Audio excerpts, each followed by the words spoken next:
نبی پاک علیہ السلام نے فرمایا جب تم استغفار کرتے ہو نا تو اللہ ہر مشکل سے نکلنے کے لیے تمہیں رستہ عطا فرماتا ہے، اور اللہ تمہیں وہاں سے رزق عطا کرتا ہے جہاں سے تمہارا کبھی گمان بھی نہیں گیا ہوتا۔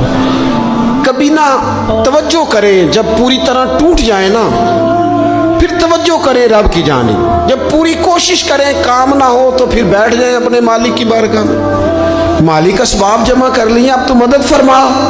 جب پوری طرح حضرت ابراہیم علیہ السلام کے پاس مہمان بڑے آیا کرتے تھے، مہمان نواز بھی بڑے تھے، بغیر مہمان کے کھانا ہی نہیں کھاتے تھے، بڑے مہمان نواز تھے۔ تو قحط پڑ گیا مصر میں، غلہ ہی نہیں ملتا۔ حضرت ابراہیم کا ایک دوست تھا، آپ فلسطین میں تھے، وہ مصر میں تھا۔ آپ نے اس کے پاس اونٹ بھیجے کہ 4-5 اونٹوں پر غلہ اناج رکھ کے مجھے روانہ کر تاکہ میں اپنے جو میرے پاس مہمان جمع ہیں ان کو کھانا تو دے سکوں۔ وہ اونٹ روانہ ہو گئے۔ حضرت حکیم الامت مفتی احمد یار خان صاحب رحمۃ اللہ لکھا ہے، چلے گئے اونٹ۔ اب مہمان جمع ہیں، ان کو بھی خبر دے دی گئی ہے کہ آپ فکر نہ کریں، غلہ مصر سے آنے لگا ہے، کھانا ملے گا۔ لیکن جب وہاں اٹھ گئے تو انہوں نے کہا قحط چونکہ بہت زیادہ تھا، اناج ساری ہم تقسیم کر چکے ہیں، اب تو ہمارے پاس غلہ نہیں ہے۔ وہ خالی آ گئے واپس۔